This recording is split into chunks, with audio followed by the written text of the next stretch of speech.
আসসালামু আলাইকুম প্রিয় বাগানী ভাই ও বোনেরা। ছোট্ট একটি বাসা করে চিনো আশা, করব একটি বাগান, দেখে দেখে জুড়াবো আমার এই প্রাণ। আজকে যেখানে দাঁড়িয়েছি প্রিয় ভাই, এটা হচ্ছে ইমাম ছা বাগানে। আমাকে অনেকেই প্রশ্ন করেন, সালে ভাই আমার এই বাসায় ঢুকতে আমাদের যে রাস্তাটা রয়েছে এর দুই পাশে একটা বর্ডার করতে চাই, কি গাছ দিয়ে করলে ভালো হয়। আজকে আপনাদেরকে নিয়ে আসলাম, এটা দেখেন, এটা হচ্ছে রঙ্গন ফুলের একটি গাছ। তো এগুলা দিয়ে যখন আপনি একটা বর্ডার করবেন, এগুলাকে যখন আপনি ছাঁটাই করবেন, তখন দেখেন এটা কত সুন্দর একটা জায়গা এখানে তৈরি হয়ে গেল।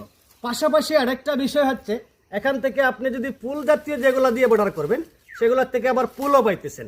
এই যে দেখছেন, তো সৌন্দর্য একদিকে ফুলে দিল, আরেকদিকে এটাকে যখন আমি ছাঁটাই করে সুন্দর একটি গঠন তার তৈরি করলাম, আমরা দুটি সৌন্দর্য একই গাছ থেকে উপভোগ করতে পারলাম।